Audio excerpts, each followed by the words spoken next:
Bueno, horiek neurtua daude, hau da, hainbat ikerketa soziologikoak egin dira eta gutxi gora bera nonbait publiko arretatxua zientzia gaietarekiko 20% ero da bakarrik.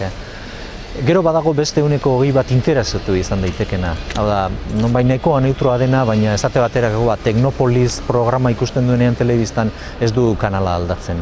Hori izango litzateke interesatua, baina gehiena 60% zientziarekiko erabat gardena da, zientzia gaiei buruz ez du batere kasurik egiten, ez du batere inolako interesi jartzen.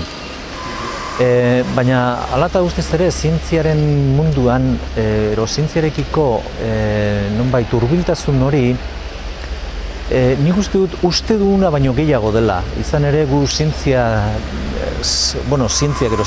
egindako tramankulu, tresnak eta baita ere bizimodu estilo batean gaude mugatuta. Nonbait zientziak horredanak mugatuta, bizi gara hor, zientzia nonbait horre guztiak egiten ditu eta gu hortan bizi gara.